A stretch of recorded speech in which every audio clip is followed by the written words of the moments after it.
ジャギ様から盗み取った北斗神拳、とくと味合わせてやるわ。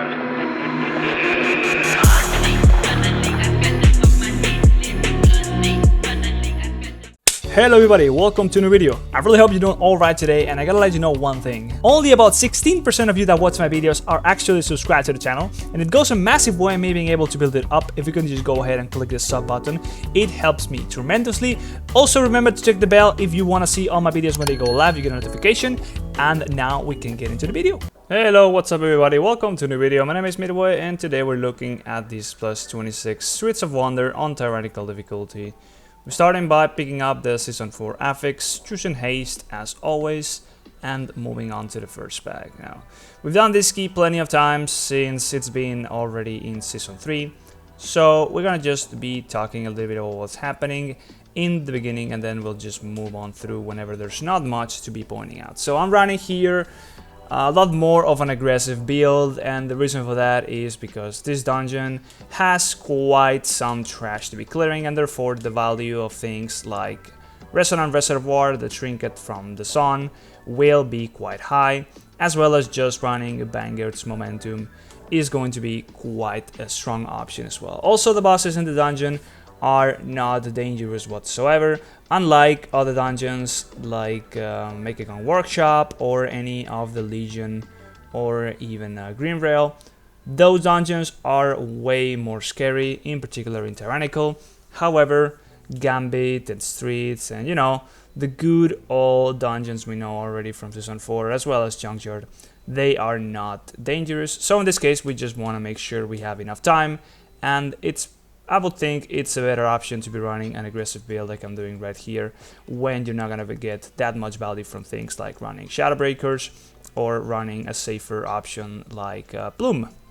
So yes, indeed, we're running a pretty aggressive build. You can see that I have the Trinket being tracked. I have 2 weak auras, a little bit of a mess right now, but I do have the cooldown as well as a weak aura that shows what or the amount of halos that are going to be spawning on the next Trinket use, so I know whenever I have a 4 stack.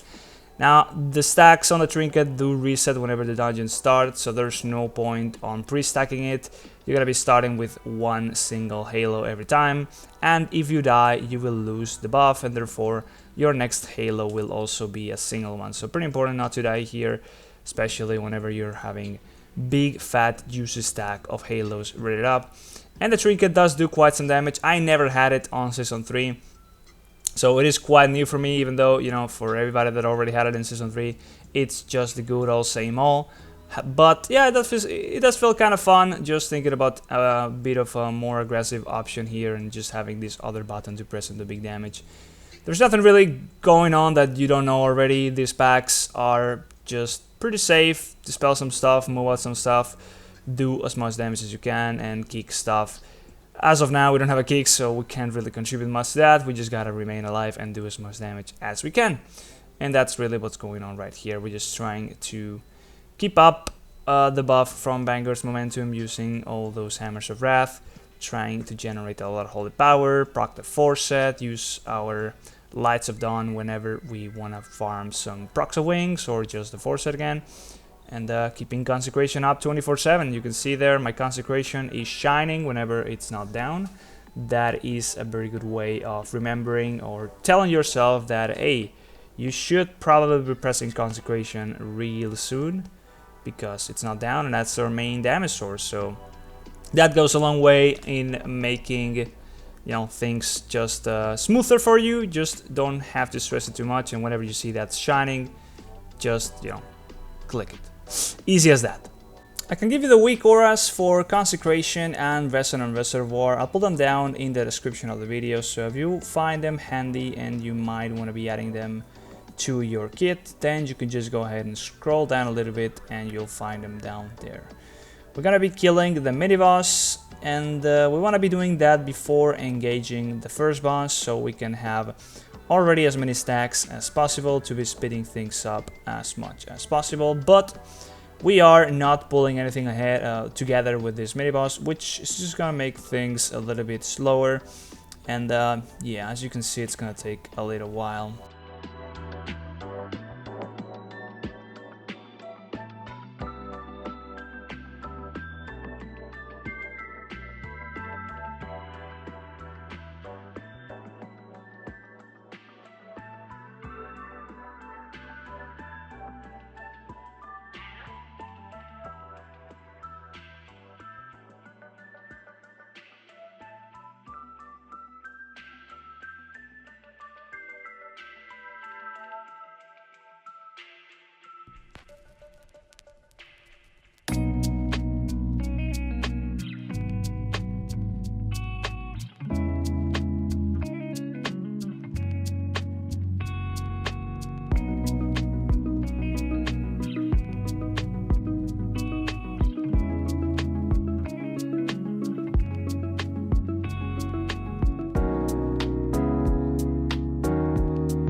So there you go, the mini boss is dead. It takes quite a little bit of time when you are on the killing it on its own. No funnel and also no fun because it's just boring doing single target damage.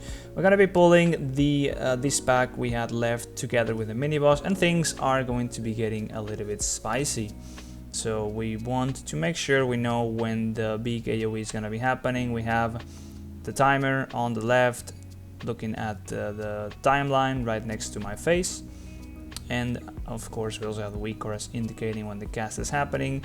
However, we are not playing with shadow breakers, so we kind of are out of range of the warlock here a little bit, and all these beams are always making things quite annoying, but you know, it's not fortified, it shouldn't be that big of a deal.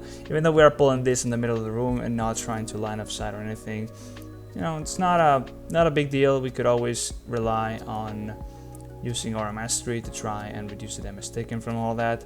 But should be easy enough if we are prepared enough. And we move on to the first boss. I do not like this boss at all. I think it's extremely boring, really long.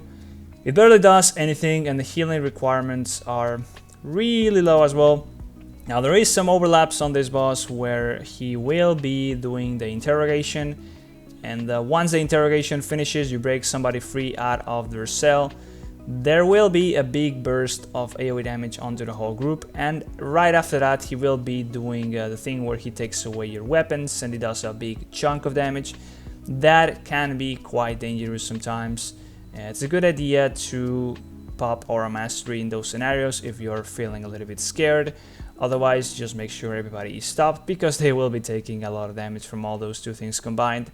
And they do happen in quite a rapid succession. As you can see, when you get your weapons taken away, you take quite some chunk of damage, and it just happens instantly, right? You can see the timers, but still, it does not have a cast as far as you can tell. It just so happens, and therefore it can cut you off guard. You might as well prevent that as much as possible. But personal in those situations, there's no other kind of damage here going on besides whenever your weapons get taken away from you. And this exact same scenario that's happening right now, we have somebody being broken out of their containment, whatever you want to call that, the interrogation, and there right after was the weapons being taken away. I popped Aura Mastery, and quite some damage was taken by the shaman and the rogue. But that's the whole fight. It's literally just that for about 2 to 3 or 4 minutes, even longer. It's not that high of a kill level anyways, but it does drag on for quite a while. And yeah, I'll see you after the boss is dead.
So we killed the first boss, and we don't really need to kill that overseer. We're just gonna be shrouding past it. I do activate this portal, not sure why, but it does just teleport you all the way down here. So not a big deal by any means, it's just a little bit of flavor knowing that the portals exist and are a thing. And there we go and start killing this little mini boss right here. Nothing crazy about it. I'm trying to save my trinkets, because it's at 3 stacks right now. That's a lot of damage, and wasting it on a single target is not ideal, but we're gonna be moving on to a bigger pool. and I do end up using it. I think I would rather have saved it, honestly, if I was thinking about it again, because it would be 3 halos into this next pack where there's 3 mobs, and then it would be 4 halos with the big pack with all the cats, so it would probably end up being worth it, but that would have also been quite some downtime, so I'm still torn between using this on cooldown or trying to save it for a bigger pull. I'm not really sure what's worth it, probably depending on the scenario, either of those two things would go just fine. Now here we have the Infiltrator as well as the Core Hounds, and this kind of is a bit of a shit show with all the frontals going on. The Infiltrator will be casting a frontal backwards, and as you can see, the Shaman will die and the Rogue gets hit. Now there is some spot where you are able to not get hit by the frontal from the Core Hounds as well as from the Infiltrator if it does cast it that way that it just did. And that is next to the boxes, right next to the Core Hounds, but that really just depends on where your tank decides to be tanking this whole thing. Here I end up going to that spot and it's gonna be aiming the frontal at me, so it's a way of baiting it away from the rest of the group as well.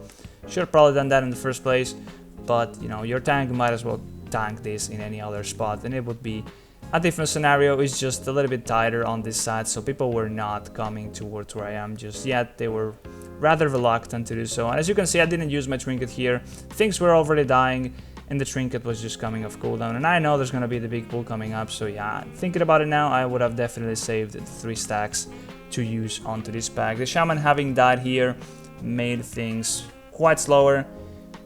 He is also taking his sweet time to run back, because for some reason he's waiting for us to activate the portal next to the cats, and we didn't really notice that. He could have just run back, but yeah, we're still waiting.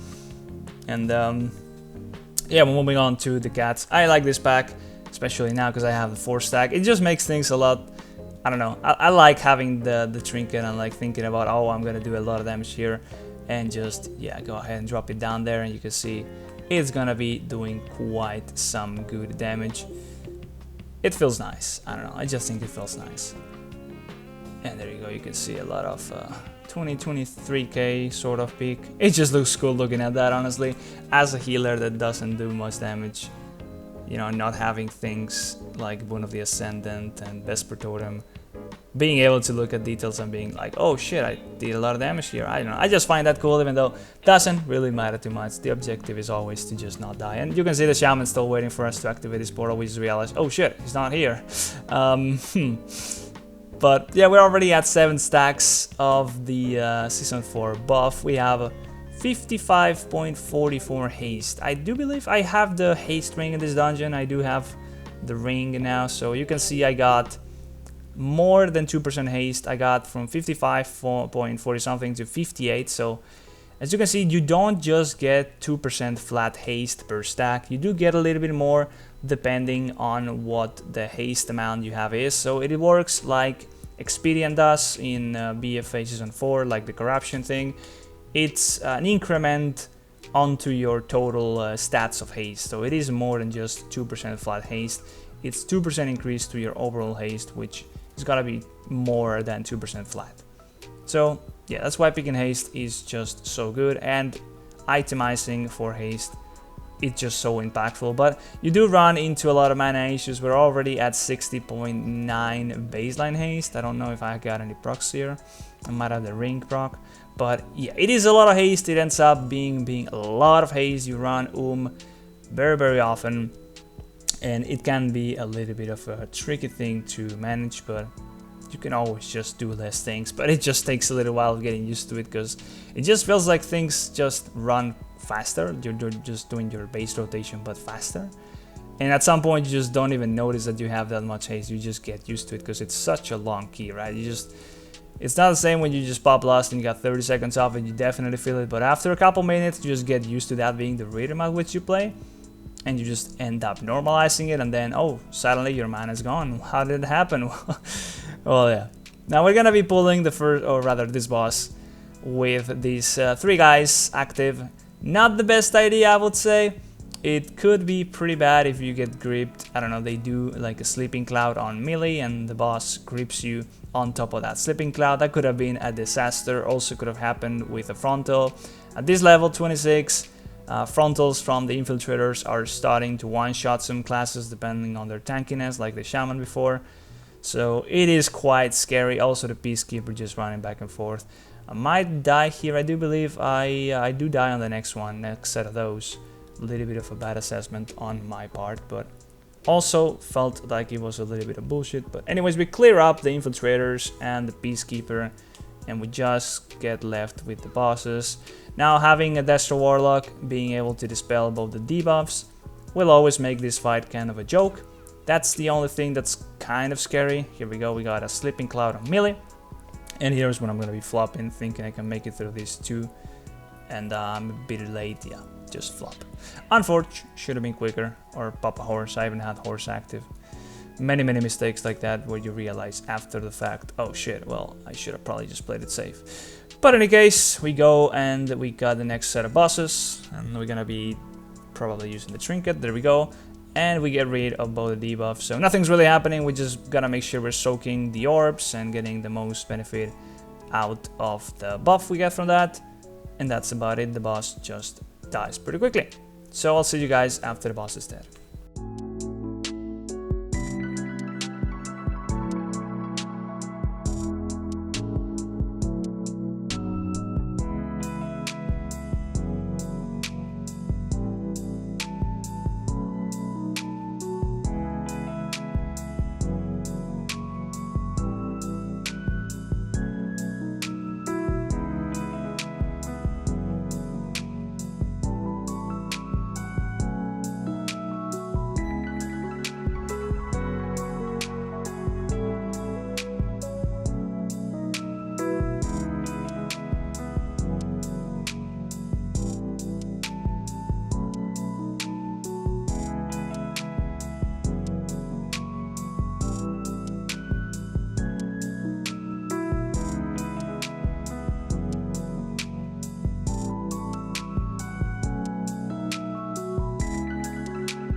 There we go, so the boss is flopped now, and sometimes, you know, you could min-max the boss a little bit by using Bob or even bubbling and getting into melee to do a little bit of damage during the last one of the bosses where she's drawing you inside and stuff. A little bit of a min-maxing option you got going on there, but nothing too crazy. Well, it does indeed do quite some increased amount of damage that you can do to the boss, so I was using Bob on the rogue right there. It did increase our damage substantially instead of having to run around like crazy. But anyways, moving on to the mini-boss, we pulled him on its own. Could have definitely pulled something on top of this, but there's no real need of stressing it out. Just clearing him out like normal. He doesn't do anything. In fact, we have the Warlock staying on the corner, so you know you are able to do this, still hit the mini boss, and then you do not take any damage from colliding. However, colliding doesn't even do that much damage. If you just have a full melee comp and it's not that high of a key, you might as well just stay on melee and just collide. The damage from the debuff you get is not even that high. So we're gonna be setting up things to go ahead and do a big pull onto this male boss room. And I have a 4 stack on the Trinket, but unfortunately that's gonna be wasted because I'm gonna be dying. We get the Infiltrator onto the corner and I get healing aggro and will be getting killed by the Vampiric Claws. Unfortunately, I don't even notice it. It's on me because I'm like not aiming towards it, but yeah, there it is, it's coming and I don't even notice it and boop, dead. That's the 4 stacks that I had. That was gonna be quite some big damage onto these guys. Unfortunately, it's gone. But we end up just clearing this just fine. A little bit of a scary situation because the mini-boss, or rather the Infiltrator, sorry, is still running loose. The aggro onto that mob is not ideal whenever somebody else has to pull it for the tank and then the aggro is just scuffed. But that's how we did it, so it is what it is. And we're gonna end up just clearing everything and going onto the male boss. I do like the male boss quite a lot. But we're gonna be running into a little bit of a situation here, but I do think this boss is just a perfect fit for Holy Paladin. With Necrolord, I think we are always able to have a Vanquisher's Hammer ready for every single one of the fan mails, and that way we can just do a lot of AoE healing whenever necessary. We also can bubble and bop the soaks away from people, which reduces the damage taken even more. It ends up just being quite a clean fight overall, and the healing that we have to do ends up being not that much. At least it doesn't feel that bad to do in this key level. Should have probably seen it on a higher level, but we'll see if we ever do that anytime soon. And yeah, we're gonna be banishing one of the male elementals so we can have the buff for the beginning of the fight. That kind of helps a little bit, so that's always good to do. It's gonna happen right now. And yeah, just finish out the pack and move on to the boss.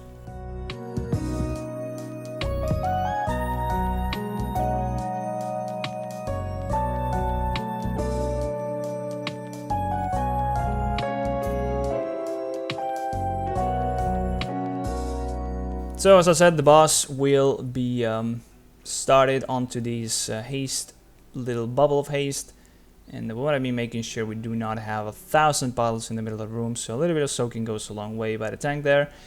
And there you go, we have the Vanquisher's Hammer charges ready, and the healing from this whole thing is quite easy. However, here, I do believe I'm going to be bopping this thing off, but I just realized I did misclick Lay on Hands at some point trying to use my Trinket, and the Warlock was not stacked in melee, so the Shaman died from that soak since we didn't have enough people inside the soak. Unfortunately, I would have just died if I didn't stand in melee, so it was gonna be doomed regardless.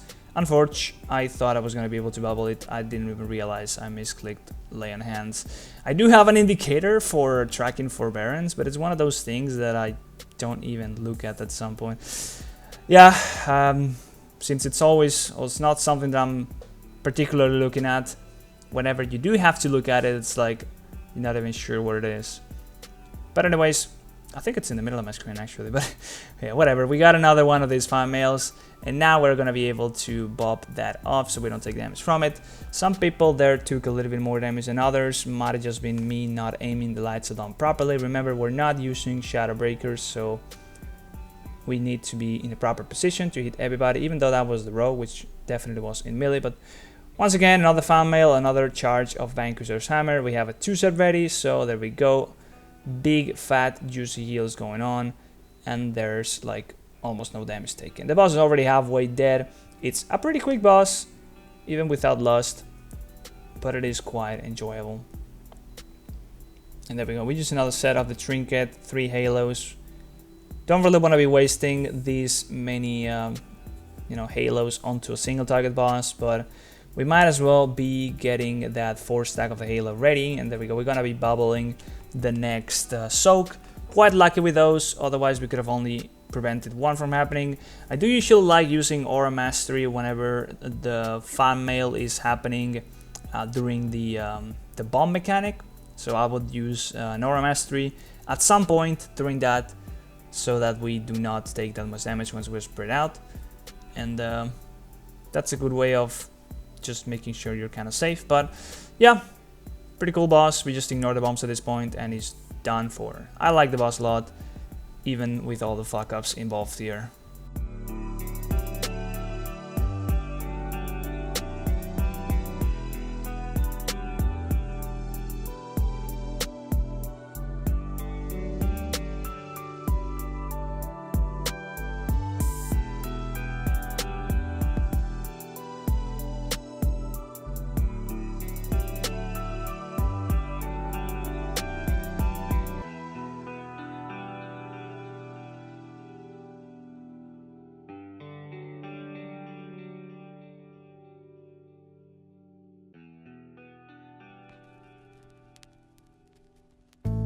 As we're doing the Gauntlet, I despise this section of the dungeon so much, and we have somebody die, and in fact I was not going along with them. Should have probably stayed with them as they are doing the event. They're taking away the items from post to post, whatever you want to call them.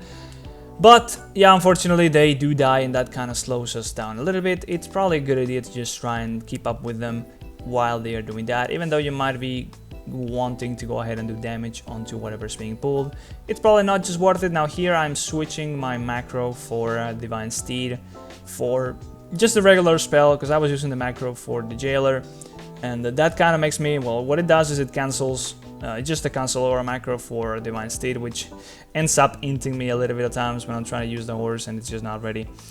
But yeah, we just clear this whole section. Ends up being pretty messy and pretty long because of the deaths and stuff, but yeah, I don't like this section whatsoever. In fact, this next boss is one of my least favorites as well from the entire Shadowlands expansion. Just a trash clear boss that doesn't have too many mechanics and little healing to be done. Pretty boring, but we're gonna be moving on to it. There seems to be a bug right now with this boss. It's been going on for quite a while, in fact.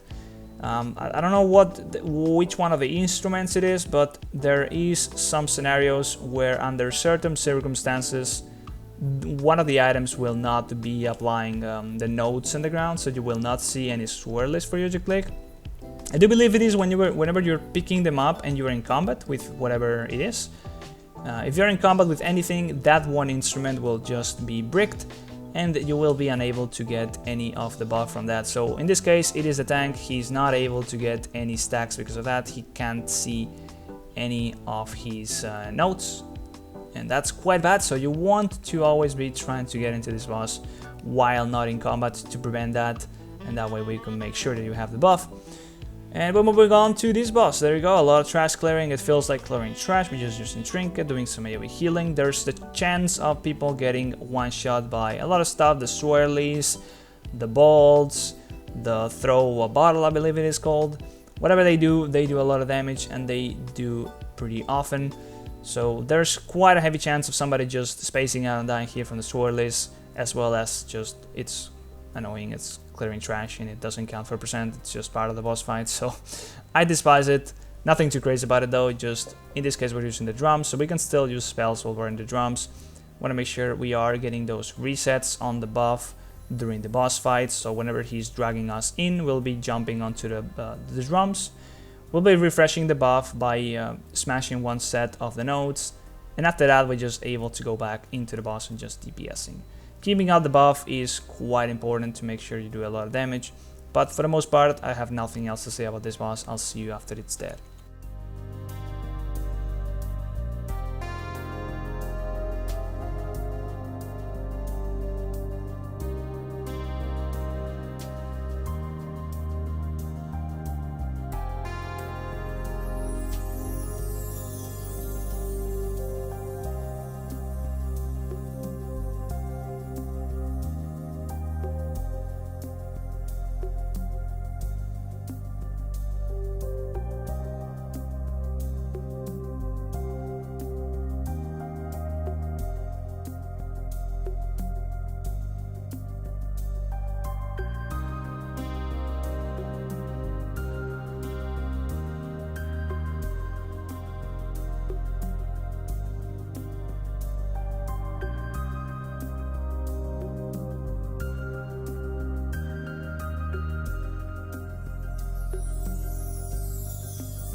And there we go, we cleared all those bosses. We're now moving on to the last one. We got enough time to go, and we're most certainly going to be timing this key at this point. I was kind of worried at some points because of all the deaths and how kind of some parts of the dungeon ended up being pretty slow. We're also playing with an enhancement shaman, which, you know, it's doing decent single target damage on the bosses. However, it just can't keep up with the AoE. So in a way I was thinking, oh fuck, we might actually be a little bit tight on time, but now it's completely fine. It's still kind of a low key anyways, and we are playing with pretty big bumpers in this key, so yeah, we're just gonna be finishing up the last boss. Normal and simple, not much to be adding onto this boss either. He doesn't have anything that's like a big special thing that I would like to talk about, in particular for a healer. It's just a matter of playing the gimmick mechanic and not dying. I mean, you could say you could spread out with this, whatever that's called, the quick blade. You can spread out whenever she's doing it, and if you are lucky enough and you move in the proper direction, you will not get hit by those, so you can minimize the damage intake by doing that. Whenever she's doing quick blade, you just move away from her. Otherwise, yeah, it's just a matter of jumping properly, utilizing the space properly, and then just doing a lot of damage. There you go, we can see only one person took the quick blade, which does indeed do some damage, but if you're able to only have it on 1, 2, 3 people at a time, it's never going to be a big problem. Just gonna make you have to actually heal instead of just full on DPS. So that's it for me, guys. I'm gonna leave you with the rest of the boss fight, and I'll be seeing you in the next video. I hope you enjoyed it, and that's it. Bye bye.